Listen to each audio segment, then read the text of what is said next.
वंश के अंतिम शासक जयचामराज वोडेयार की ये प्रतिमा है। वोडेयार वंश को मैसूरू को संपन्न और समृद्धशाली बनाने का श्रेय दिया जाता है। हालांकि 1760 से 1799 तक वोडेयार राजवंश का शासन नाम मात्र था। वास्तविक शक्ति कमांडर इन चीफ और बाद में स्वघोषित सुल्तान हैदर अली और उनके बेटे और उत्तराधिकारी टीपू सुल्तान के हाथों में थी। 1799 में चौथे एंग्लो मैसूर युद्ध के दौरान श्रीरंगपट्टनम की लड़ाई में टीपू सुल्तान के अंत के बाद ब्रिटिश क्राउन ने एक सहायक संधि के तहत वोडेयार को फिर से साम्राज्य दे दिया। कालांतर में महाराजा कृष्णराज वोडेयार चतुर्थ ने केआरएस डैम और रेशम उद्योग को विकसित करने जैसी कई परियोजनाओं के जरिए मैसूर साम्राज्य के अर्थव्यवस्था और उद्योगों को इस कदर आधुनिक बनाया कि उसका लाभ आज तक लोगों को मिल रहा है।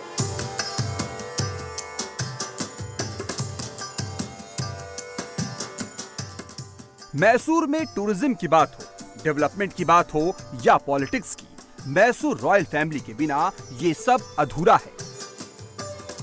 महाराज को यहाँ पर उतारना बीजेपी की तरफ से ये एक अच्छा डिसीजन है, आपको लगता है? क्योंकि बहुत सारे लोग ऐसे बोलते हैं कि महाराज को चुनाव राजनीति में नहीं आना चाहिए। एक मिनट, मैं महाराज के बारे में बात करने के लिए मैं मेरा चप्पल उतारता हूँ।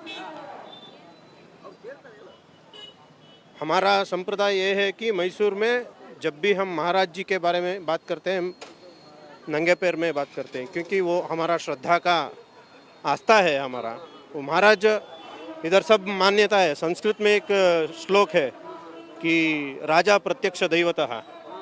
तो हम रोज़ पानी पीते, भोजन खाते, उसका पूर्ण क्रेडिट वो महाराज जी के पहुंचता है। मैसूर राज परिवार के प्रति लोगों का ये सम्मान बताता है कि बीजेपी ने इस बार रॉयल फैमिली पर दांव क्यों लगाया है। मैसूर से बीजेपी उम्मीदवार यदुवीर कृष्णदत्त चामराजा वोडेयार की बात करें तो ये मैसूर राजवंश के 27वें राजा है। श्रीकांत दत्त नरसिम्हा राजा वोडेयार के दत्तक पुत्र हैं। अमेरिका के एमहर्स्ट यूनिवर्सिटी से पढ़ाई की है। मैसूरू राजवंश को लेकर एक और कहानी भी बहुत दिलचस्प है जो ज़्यादा लोगों को पता नहीं है।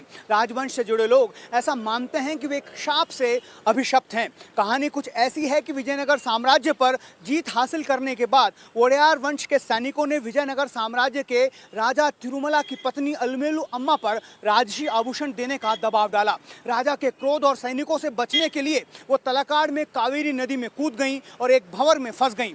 डूबने से पहले उन्होंने शाप दे दिया कि तलाकाड़ बंजर हो जाए, मालंगी एक भंवर में बदल जाए और मैसूर राजवंश निसंतान हो जाए। यहाँ के लोगों के मुताबिक आज तक ये सच हो रहा है। वोडेयार वंश में संतान एक पीढ़ी छोड़कर ही हो रही है। मतलब ये कि हर एक पीढ़ी के बाद राजवंश को उत्तराधिकारी को गोद लेना पड़ता है।